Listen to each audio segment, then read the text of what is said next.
বঙ্গোপসাগরের নীল জলরাশি এক পাশে আর পাহাড় টিলাবেষ্টিত জনপদ অন্য পাশে।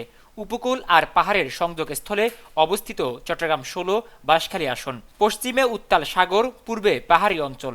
প্রাকৃতিকভাবে ঝুঁকিপূর্ণ হলেও সম্ভাবনাময় এই এলাকা দক্ষিণ চট্টগ্রামের অন্যতম গুরুত্বপূর্ণ জনপদ। মাছ, লবণ, ধান আর লিচুর জন্য পরিচিত বাঁশখালী। উপকূলীয় অর্থনীতি, কৃষি আর মৎস্য নির্ভর জীবিকাই এখানকার মানুষের মূল চালিকা শক্তি।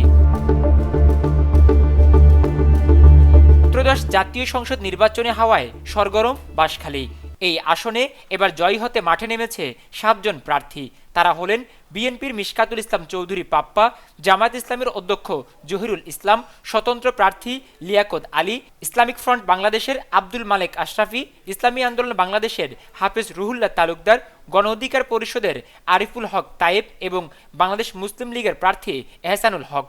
১৪টি ইউনিয়ন ও একটি পৌরসভা নিয়ে গঠিত এই সংসদীয় আসনে মোট ভোটার ৪,১১,২৭৪ জন। এর মধ্যে পুরুষ ভোটার ২,১৯,৯৮২ জন, নারী ভোটার ১,৯১,২৮৭ জন, তৃতীয় লিঙ্গের ভোটার ৫ জন। মোট ভোট কেন্দ্র ১১২টি।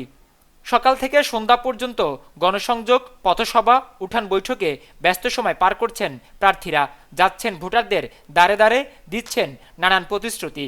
সম্ভাবনাময় বাঁশখালীর আছে দীর্ঘদিনের দুঃখ, উপকূলীয় ভেরিবাদ আর প্রধান সড়কের সংকট, যা এবার নির্বাচনের মূল আলোচনার কেন্দ্রবিন্দু।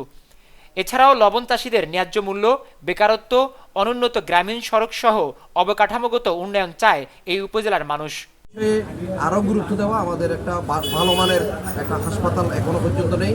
আমাদের কিছু হলে আমাদের চিটাং মেডিকেলে, চিটাং চট্টগ্রামের দিকে দৌড়াতে হয়।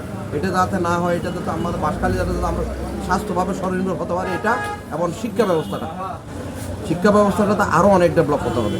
এখানে একটা ভালো মানের কলেজ, স্কুল এখনও এভাবে হয় নাই।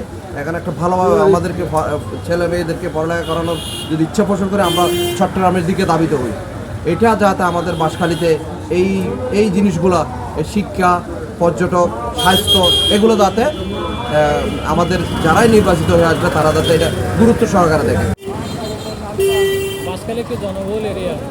জনগণের দাবি ছিল এই রাস্তাটা চালু হওয়া। অনেক আগে থেকে এটা জনদাবি ছিল, কিন্তু এখনও এটা বাস্তবায়নের মুখ দেখে নাই। এই রাস্তা দিয়ে ৩ থেকে ৪টা গাড়ি চলাচল করে এবং বৃহস্পতিবার, শুক্রবার, শনিবার এখানে বিশাল লম্বা জ্যাম করে। তো এই জনদাবি এবং জনগুরুত্বপূর্ণ হওয়ায় বাঁশখালী রাস্তাটা চালু হওয়াটা অত্যন্ত গুরুত্বপূর্ণ। ভোটারদের চাওয়া পাওয়ার প্রেক্ষিতে প্রার্থীরাও দিচ্ছেন তেমন প্রতিশ্রুতি। বাঁশখালীর প্রধান সড়ক ও উপকূলে স্থায়ী ভেরিবাদ নির্মাণ, ফ্যামিলি কার্ড, বয়স্ক ভাতা, বেকার ভাতার জন্য উদ্যোগ সহ মাদক ও দুর্নীতিমুক্ত বাঁশখালী গড়তে চান বিএনপি মনোনীত প্রার্থী মিশকাতুল ইসলাম চৌধুরী পাপ্পা।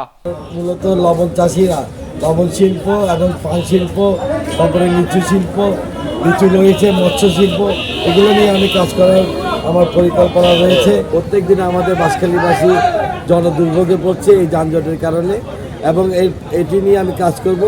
এই যে রাস্তার অবকাঠামো, যে মূল সড়কটি 4 লেন করার জন্য, এবং এরপরে রয়েছে রাস্তাঘাট যেগুলো পাড়া মহল্লায়, যেগুলো বিভিন্ন ওয়ার্ডে রাস্তাঘাট কানেক্টিভিটি রোডগুলো রয়েছে, সেগুলোর বেহাল অবস্থা, সেগুলোকে সংস্কারের দিকে আমি নজর রাখবো।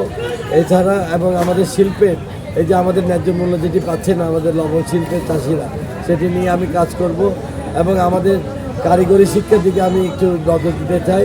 অন্যদিকে এবিসি সড়কের উন্নয়ন কাজ এবং স্থায়ী ভেরিবাদ নির্মাণ, শিক্ষা, পাশাপাশি অবকাঠামোগত উন্নয়ন ও গুণগত মান বৃদ্ধির জন্য সব ধরনের কাজ করার আশ্বাস জামায়াত ইসলামী মনোনীত প্রার্থী অধ্যক্ষ জহিরুল ইসলামের। বাঁশখালী এবিসি সড়ককে 4 লেন করা, আমি 1 নম্বরে সেটা গুরুত্ব দেব। জলকদর হালের উভয় পারের একটা বেরিবাদের জন্য আমি অলরেডি মন্ত্রণালয়ে আবেদন করেছি। একটা ডিপিপি রেডি হচ্ছে। ওটা অলমোস্ট 1000 কোটি টাকার একটা প্রজেক্ট। সেটা যদি আল্লাহর রহমতে সময় সুযোগে এটা অনুমোদন লাভ করে বাঁশখালীর স্বপ্নের ইন্টেরিয়র বেরিবাদ হয়ে যাবে ইনশাআল্লাহ। বাংলাদেশ জামাত ইসলামী নারী শিক্ষা এবং উচ্চশিক্ষার জন্য তাদের হেজাব, তাদের পর্দা, তাদের নিরাপত্তা এগুলো নিশ্চিত করে তাদের কর্মসংস্থান সহ সবকিছু সর্বোচ্চ গুরুত্ব দেবে ইনশাআল্লাহ।